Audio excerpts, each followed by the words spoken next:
जब स्वर्ग में ये बात पता चली होगी कि गुरुनाम गुरु आचार्य ज्ञान सागर जी महाराज का शिष्य आचार्य गुरुवर विद्यासागर जी महाराज और उन शिष्य का आशीर्वाद इस जतारा नगर में इनकी भक्ति और पुण्य को बढ़ाने के लिए मील का पत्थर साबित हो रहा है, तो शायद गुरुनाम गुरु आचार्य ज्ञान सागर जी महाराज ऊपर से अपने इस शिष्य के कारनामे को देख करके हर्ष उल्लासित हो रहे होंगे, सोच रहे होंगे भले ही वो शिष्य उम्र के अंतिम पड़ाव में मुझे मिला, लेकिन अंतिम पड़ाव में आने के बावजूद भी उसने अपने जीवन के शुरुआत से लेके जब तक वो इस जतारा नगर को आशीर्वाद देते रहे, वो ऐसे देते रहे, चाहे वो बड़ा मंदिर हो चाहे वो शांति विद्या नगर हो, इन दोनों के बीच में ये भेद ही समाप्त हो गया है कि अब भक्ति हमारे लिए किस मंदिर में करना है, कैसे करना है। शांतिनाथ भगवान हो तो वो भी यहाँ मिल जाते हैं, और यदि अन्य भगवान हो वो भी हमें वहाँ मिल जाते हैं, क्योंकि सारे भगवानों को अपने हृदय में धारण करने वाले हम सबके हृदय में विराजमान हैं, जिनका नाम आचार्य गुरुवर विद्यासागर जी महाराज है। आप लोगों ने पात्रों के चयन किए और उन पात्रों में से कई पात्र ऐसे रोज आते हैं। अब चूंकि बात अच्छी हो और दूसरों के लिए प्रेरणादायी हो तो फिर मुझसे तो नहीं रहा जाता। मैं चाहूँ कि उसका नाम छुपाऊँ तो मुझे लगता है कहीं छुपाने में निर्नव का दोष ना लग जाए। जब अच्छी अच्छी पुराणों की बात हम दूसरों के सामने रखते तो फिर जो अभी नए पुराण बनने जा रहे हैं उनकी बात सामने ना रखें तो लगता है फिर ये नाइंसाफ़ी मानी जाएगी। सुबह आए ऐसे एक पात्र, महाराज पात्र तो हम बन गए 28 तारीख को, लेकिन हमें अब करना कैसे है। इतना बड़ा सौभाग्य पूज्य गुरुदेव के आशीर्वाद से, आप सबके आशीर्वाद से मुझे मिल गया कि मुझे राजा श्रेयांश बनने का अवसर मिल गया। इतना बड़ा सौभाग्य मिल गया, लेकिन भगवान उस दिन हमें करना कैसे है। हम तो पहली बार बने हैं और पूज्य गुरुदेव के आशीर्वाद से होने वाले पंचकल्याणक, वो भी पाषाण निर्मित पंचकल्याणक में यदि हमें राजा श्रेयांश बनने का सौभाग्य मिला, धर्म तीर्थ के प्रवर्तन भगवान आदिनाथ के द्वारा हुए, तो दान तीर्थ के प्रवर्तन राजा सोम और श्रेयांश के माध्यम से हुए। उनमें से एक श्रेयांश पात्र आज हमारे सामने आया। दोनों आए, पति पत्नी, गदगद भाव थे, आंखों में हर्ष आश्रु थे। ऐसी विशुद्धि उनको देख करके लग रहा था कि वाकई में यदि इनने जो पुण्य अभी संचित कर रहे हैं, ऐसा लगातार यदि पंचकल्याणक के उस दिन तक संचित करते जाएं तो कोई बड़ी बात नहीं। राजा श्रेयांश जो एक भवावतारी होता है, वो तो राजा श्रेयांश एक भवावतारी अथवा तद्भव मोक्षगामी हो, ये तद्भव मोक्षगामी तो नहीं, लेकिन इस प्रकार की विशुद्धि से ऐसा पुण्य अवश्य संचित करते हैं कि एक या दो भाव में इनकी मुक्ति पक्की हो सकती है। ऐसे भाव लेकर के आए, बोले महाराज कैसा सौभाग्य है। हमने कहा अभी तो तुम्हें सुनो कम खुशी हो रही है। जिस दिन वो 25 तारीख का दिन आएगा, जिस दिन तुम्हें साक्षात 26 तारीख का जिस दिन आएगा, जब आप साक्षात तीर्थंकर भगवान को आहार दान करोगे, उस वक्त तुम्हारे लिए लगेगा कि तुमने जो बोली ली बहुत सस्ते में ले ली, बहुत झटके में ले ली। दूसरे लोग इस बात को क्यों नहीं पहचान पाए, इस अफसोस के साथ वो हाथ मलते रह जाएंगे, और तुम्हारे हाथ में जो मालो माल आएगा पुण्य के क्षेत्र में तुम्हारे लिए इतना बड़ा बना जाएगा। क्योंकि जब सामान से मुनिराज को जब आहार देते हैं, फूले नहीं समाते, नगाड़े पिटते, घर में खुशियां मनाई जाती हो, कई दिन तक उसके गीत गाए जाते। कोई चिर दीक्षित साधु आ जाएं फिर तो कहना ही क्या, आचार्य भगवान आ जाएं फिर तो सोचने की बात ही नहीं। अरे जो आ जाएं, जिनको देखने को मिल जाता आहार, वो भी अपने आप पे फूले नहीं समाते, जिनको देने को मिल गया उनकी तो कहना ही क्या। अब सोचो जो हमारे आस्था के तीर्थंकर हैं, ऐसे आचार्य भगवान को आहार देखने को मिल जाएं और देने को मिल जाएं तो हम अपने आप को जमीन पे खड़े नहीं पाते, आसमान की खुशियों में हम नाचने लग जाते हैं। पर सोचो उन हमारे आस्था के तीर्थंकर के जो आस्था के केंद्र हैं, ऐसे भगवान आदिनाथ को यदि हमें आहार देने का सौभाग्य मिलने जा रहा हो तो उस दिन की खुशियां तो मनाने के लिए इस जनता को, सिर्फ जतारा वालों को ये मौका हासिल नहीं होगा। देवता भी आकर के अहो आश्चर्यम अहो आश्चर्यम अहो आश्चर्यम और ऐसी खुशियां मनाएंगे, ऐसे गीत गाएंगे, भले ही तुम्हें दिखने में आए या ना आए, लेकिन वो गीत तुम्हारे कान के विषय या ना बने, लेकिन उनके पुण्य के विषय तो अवश्य बन जाएंगे। ऐसा वो अद्भुत दिन है। फिर उनको बताया कि तुम्हें कैसे करना है।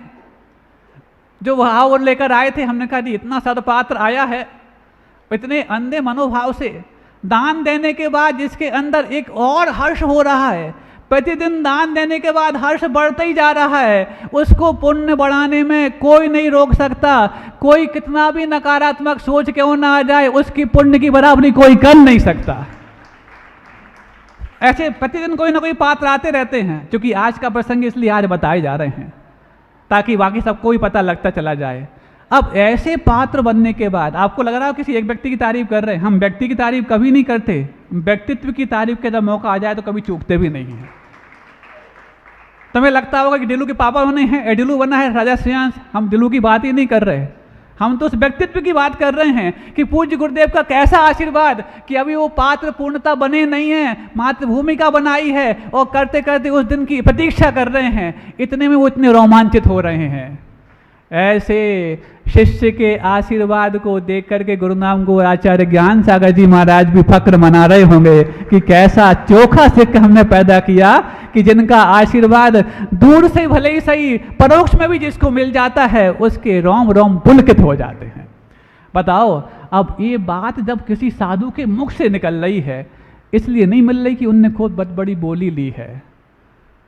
बोली बड़ी लेने वाले पहले भी हैं, आगे भी होंगे, और हम हौसलों की पहले भी बात की, आगे भी करेंगे और आज भी हम कर रहे हैं।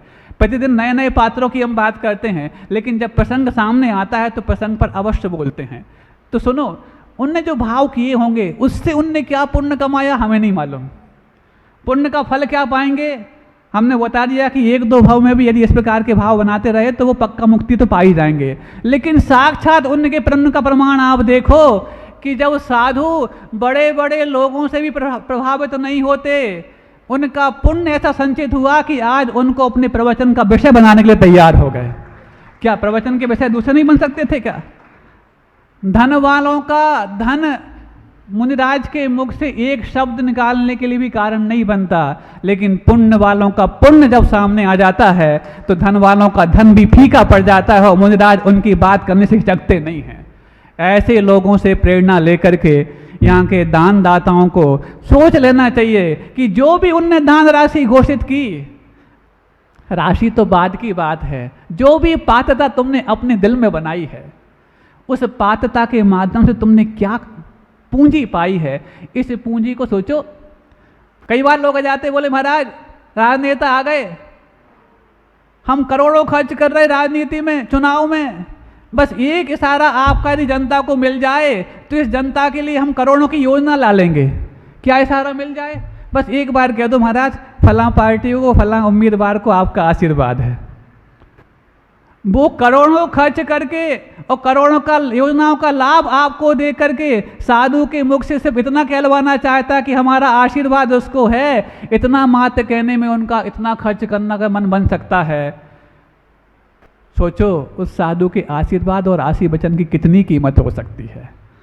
और यदि किसी के करोड़ों लाखों की बात नहीं, उन अनमोल भावों से प्रभावित होकर के साधु बिना उनके कुछ कहे यदि पूरे प्रवचन का विषय उनको बना रहा है और पूरे जतारा वालों को अपने दोनों हाथों से आशीर्वाद दे रहा है, तो इसकी कीमत करोड़ों अरबों में आंकी ही नहीं जा सकती, ये तो अनमोल कीमत बन जाती है। ऐसे डेली पात्र आ रहे, वो गए, उसके पीछे एक पात्र और आ गए। हमने कहा आज तो बड़ी बात, क्या मालूम क्या दिन है। होता है कोई कोई दिन बहुत अच्छा होता है और कोई कोई दिन ऐसा भी होता है कि जिसमें नकारात्मक चीज़ें भी सामने आती हैं। हम नकारात्मक चीज़ों को मंच से कभी नहीं बोलते हैं, लेकिन जिन्होंने भी नकारात्मक चीज़ें हमारे मन में लाई हैं उनको हमारे लिए विकल्प कराने का फल उनको स्वयं मिलेगा, हम कुछ कहना नहीं चाहते।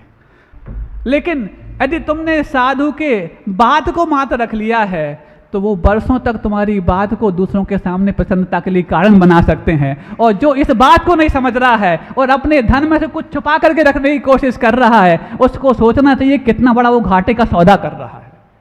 बात आपको समझ में आ रही होगी, क्योंकि जतारा के लोग बहुत समझदार हैं। तो हम दूसरे पात्र की बात कर लें, उसके जस्ट बाद दूसरे पात्र आ गए। उन्होंने अपने बच्चे के लिए पहले ही पात्र बना दिया था, लौकांतिक बना दिया, बिटिया के लिए भी अष्टकुमारी बना दिया। उसके बाद गदगद भाव से, और पात्र ऐसे थे जिस शांति विद्यानगर की पूजन आज शांति विद्यानगर वालों ने पूजन की है, उन्हीं में से एक कर्मठ कार्यकर्ता के रूप में थे। हम तो उनको आज पहली बार जाने, आप ही लोगों के मुख से नाम सुन रखा था, आए बैठ गए। लेकिन जब किसी व्यक्ति का चेहरा अलग दमक रहा हो तो पक्का है उसकी दमक सामान्य रूप से सामने नहीं आई है, उसका विशेष पुरुषार्थ उसमें लगा है। तो आए, सीधे बोलने लगे, महाराज आदेश करो। हमने कहा ऐसा कौन सा पात्र है, सीधे ही आदेश करने की बात कह रहा।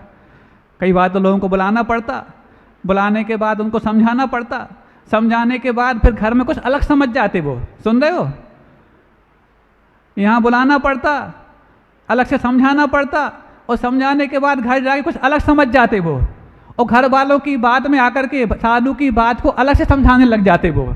ऐसे लोग भी होते हैं, लेकिन हम ऐसे लोगों की बात नहीं करेंगे। हम तो आज उन अच्छे पात्रों की बात करेंगे। महाराज आदेश करो। और जब ऐसा कोई व्यक्ति हमारे सामने कुछ कह दे तो हम डरने लग जाते, अब इसको क्या आदेश करें।